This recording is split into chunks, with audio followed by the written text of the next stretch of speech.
महीनों से लगातार एक भ्रम का माहौल बना हुआ था पेशा कानून के तहत, और इस भ्रम के माहौल में बहुत लोग इस आग में घी डालने का भी कोशिश कर रहे थे कि सरकार कुछ नहीं कर रही है, सरकार ने नियमावली नहीं बनाया है, ये किया है।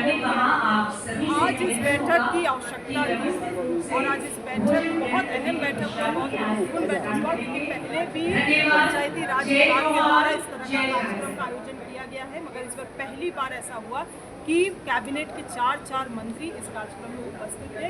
घंटों हम लोगों ने सुझाव लोगों का सुना है, उन चीज़ों का आकलन किया है, और अब जिस तरह का जिस ड्राफ्ट के अनुरूप इस जो जनता के अनुरूप जो ड्राफ्ट लाने की आवश्यकता है, उस पर काम करना सरकार और उनके अधिकारी शुरू करेंगे। आदरणीय के राजू साहब ने इस पॉइंट को भी आज बैठक में कहा कि 29 साल हो गए जब से ये एक्ट बना, तब से लेके आज तक 29 साल हो गए हैं। अन्य राज्यों में आप देखेंगे किसी तरह से रेगुलेशंस लागू कर दिए गए, मगर जो बेहतरीन तरीके से यहाँ पे सभी लोगों का सुझाव लेते हुए झारखंड सरकार अपना रेगुलेशन बनाएगी, जो एक मॉडल रेगुलेशन के रूप में इस देश भर में उभरेगा, और कल के दिन में पूरे देश भर में आदिवासी समाज मांग करेगा कि झारखंड के अनुरूप ही हमें भी पेशा कानून का रेगुलेशन चाहिए। और विशेष रूप से आए हुए यहाँ पे हमारे अतिथिगण जिन्होंने अपने अहम विचारों को आज यहाँ पे रखा।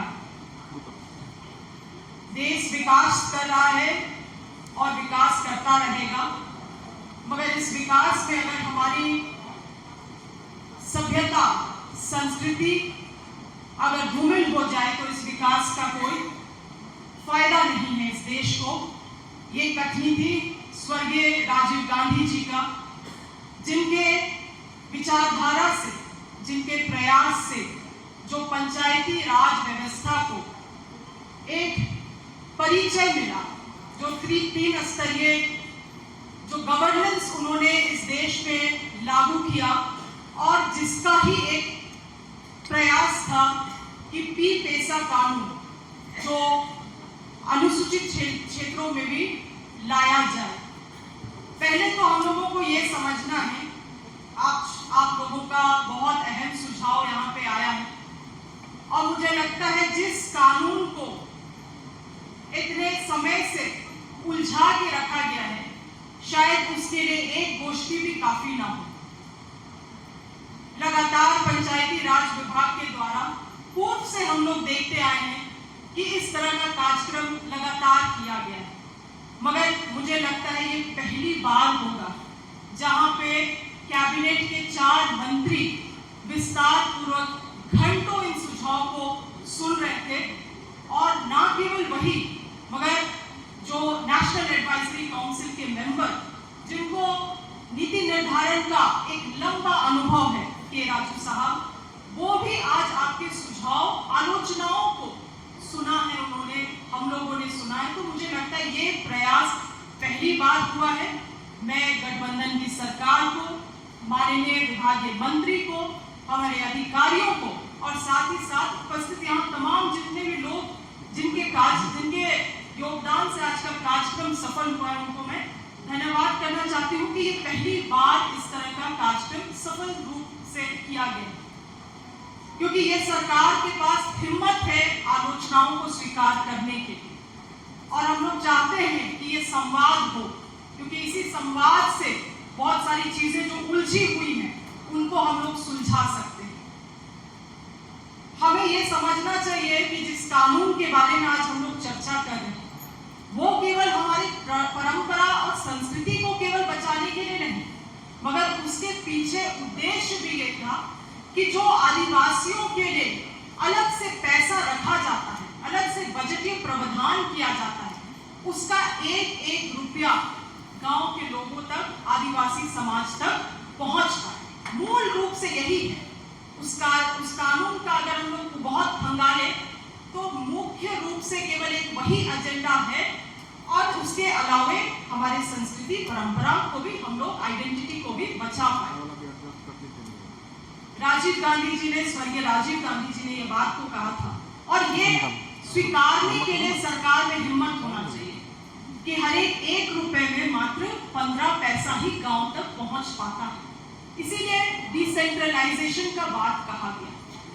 आज उन्हीं के मार्गदर्शन में चलते हुए हमारी सरकार ने भी आलोचनाओं को स्वीकारा, आपके सुझावों को लिया है, मगर आज बहुत अहम चीजें जो इस बैठक में निकल के आई, मैं उसमें थोड़ा जोर देना चाहूंगी कि हम सभी को, क्योंकि समाज के इस झारखंड राज्य के हम सभी बुद्धिजीवी सदस्य हैं, हमें पूरिया कमेटी को भी बहुत अच्छे तरीके से अध्ययन करना चाहिए, क्योंकि दिलीप सिंह भुरिया जी के ही माध्यम से जो रिकमेंडेशन आया, जो कमेटी बनाई गई, उसी कमेटी के द्वारा इस एक्ट का उत्पन्न हुआ।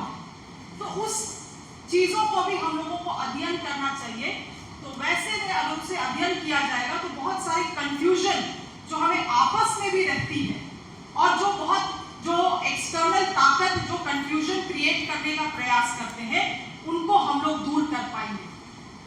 आज पूरे विश्व भर में लगभग 50 करोड़ आदिवासी जनसंख्या है, विश्व भर में। भारत देश में 10 करोड़, और इस 10 करोड़ जनसंख्या को देखते हुए पेसा एक्ट का प्रावधान किया गया। भले राज्य सरकार को इसमें रेगुलेशंस बनाना है, मगर क्योंकि केंद्रीय एक्ट है, इसमें आप कोई संशोधन, कोई छेड़छाड़ नहीं कर सकते। अब उस वक्त बनाया गया था तो बहुत सारे क्षेत्र में ग्रे एरियाज भी हैं। जिस सामुदायिक रिसोर्स का, कम्युनिटी रिसोर्स का हम लोग बात करते हैं, वो कम्युनिटी रिसोर्सेस क्या होंगी, उसके बारे में डेफिनेशन यहाँ पे नहीं दिया गया है। तो सरकार को और ग्राम सभा को एक समन्वय बनाना होगा कि किन क्षेत्रों में सामुदायिक अधिकार ग्राम सभा का होगा, किन क्षेत्रों में सामुदायिक अधिकार लेजिस्लेचर का, स्टेट लेजिस्लेचर का होगा। उन चीजों को आपको डिफाइन करना होगा। आज के राजू सर ने एक बहुत सही उचित बात को कहा कि इस कानून में हड़बड़ाए नहीं। बहुत लोग बोलते हैं कि झारखंड राज्य में 24 साल हो गया, 20 साल हो गया, आज तक ऐसा कानून नहीं बना। आप आधा पका रोटी किसी को खिला दीजिएगा, उसमें भी गड़बड़ी होगा। इसीलिए अगर कुछ समय हम लोगों को रुकना पड़े, क्योंकि ये इतने सालों से उलझा हुआ चीज है, सुलझाते हुए उसको हम लोग परोसने का काम करें, तो ये राज्य के लिए और राज्य के भविष्य के लिए भी ये उचित होगा। कई सारे भ्रामक चीजों को भी फैलाई जाती है। कहा जाता है कि ये कुछ धर्म विशेष के लिए ही है ये कानून। कुछ किसी को कह दिया गया है कि नहीं, आदिवासियों को सभी ताकत मिल जाएगा तो मूलवासी कहा जाएगा। ये भी भ्रम फैला दिया गया है। तो हम देखते हैं कि कुछ मूलवासी संगठन है जो खुद आंदोलन करते हैं कि नहीं, ये एक्ट नहीं लागू होना चाहिए।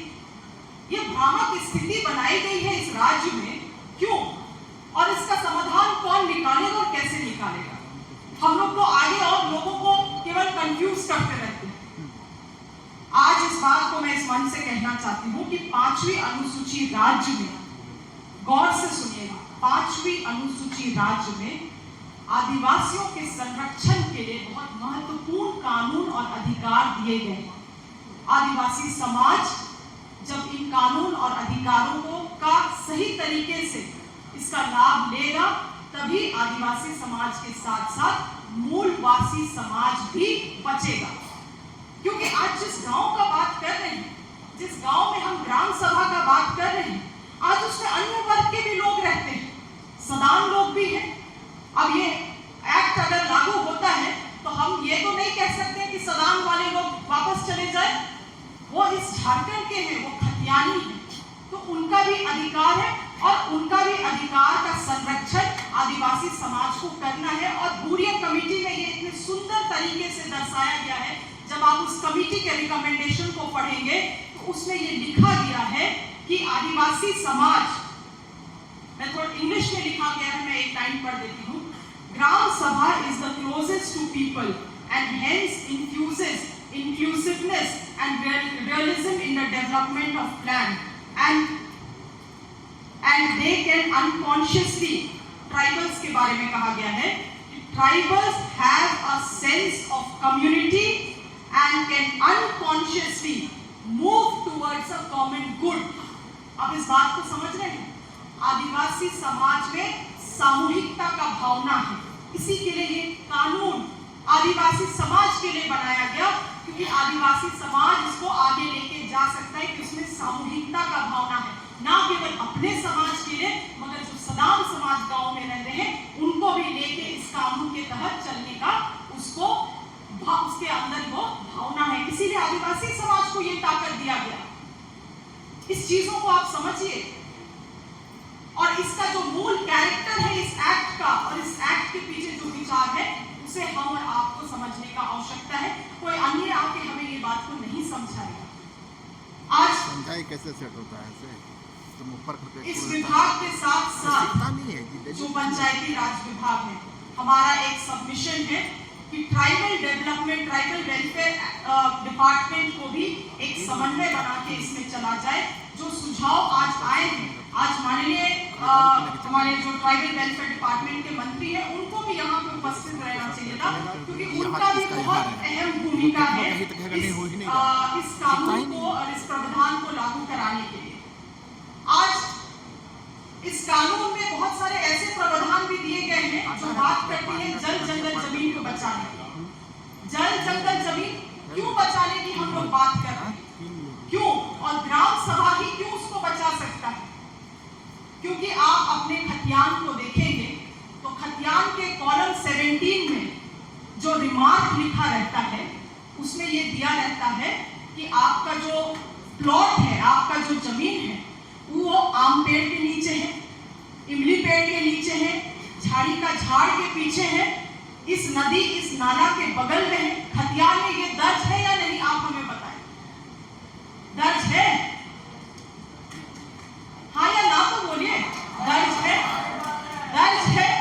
आपका पहचान उसी जल जंगल और जमीन से, उसी नाला झाड़ और आम का पेड़ से। अगर आज वो पेड़ कटेगा, अगर आज वो नाला भरा जाएगा तो आपका क्या पहचान बचेगा? और इसको गांव के ग्राम सभा के लोग जानते हैं, समझते हैं, इसीलिए वो कानून उनको दिया जा रहा है, वो प्रावधान उनको दिया जा रहा है, वो अधिकार उनको दिया जा रहा है। मगर आज एक बहुत महत्वपूर्ण चीज भी आई है। राजू साहब ने जो बात को हाईलाइट किया, रेस्पॉन्सिबिलिटी का बात, ये आखिरी बात बोल के खत्म करूंगी। बोलने के लिए मेरे पास बहुत अधिक है मगर कोशिश कर रही हूँ कि लिमिटेड शब्दों में बातों को रखूं। एक बात जो निकल के आई, रेस्पॉन्सिबिलिटी, अकाउंटेबिलिटी और रेस्पॉन्सिबिलिटी भी हमें फिक्स करना होगा और इससे किसी को आपत्ति नहीं होना चाहिए, because with power comes responsibility. और इस रेस्पॉन्सिबिलिटी को गांव के लोगों को भी समझना होगा। आज पंचायत राज में जो चुनाव कराए गए अनुसूचित क्षेत्र में, उसमें हम लोगों को बोल दिया गया कि एकल पद में मुखिया आदिवासी रहेगा, उसी में हम लोग खुश हैं। आज यहाँ पे कहा भी गया कि जो लोग गए थे पिटीशन फाइल किए थे कोर्ट में, उनको कह दिया गया कि कोर्ट ने कह दिया कि ये उचित है, ये पेशा कानून के तहत है। मगर वो मैं आपको बताना चाहूंगी, वो सेक्शन 4G को उन्होंने सही ठहराया, जिसमें एकल पद में रिजर्वेशन है। पूरे नियमावली को सही नहीं ठहराया। पूरे झारखंड पंचायती राज अधिनियम को जो लागू किया है अनुसूचित क्षेत्र में, उसको सही नहीं ठहराया।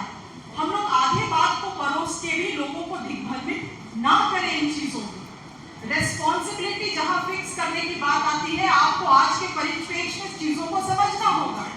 आज के दिन में एक पेंशन फॉर्म को पारित करने के लिए 500 रुपया दिया जाता है। भोमा जी यहाँ बैठे हुए, भोमा जी, सही बात है या नहीं?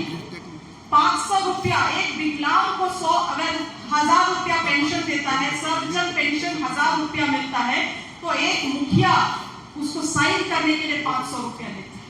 हम झूठ बोल रहे हैं? आज अबुआ आवास मिलता है तो उसको पारित करने के लिए वहां से 20,000 रुपया लिया जा रहा है। किस अधिकार का हम लोग बात कर रहे हैं और किसका सेफगार्ड का हम लोग बात कर रहे हैं? जो कानून, जो अधिकार अभी हमें दिया है, उसको तो अभी हम लोग तरीके से यूटिलाइज नहीं कर पा रहे। तो आपको समझना होगा, अकाउंटेबिलिटी हमें फिक्स करना होगा, और उस अकाउंटेबिलिटी को नहीं मीट कर पाएंगे लोग तो उसमें भी कार्रवाई होगा। ये तो नेचुरल जस्टिस है, क्योंकि हम लोगों को, इस राज्य को भी उचित दिशा में लेके जाने का जरूरत है।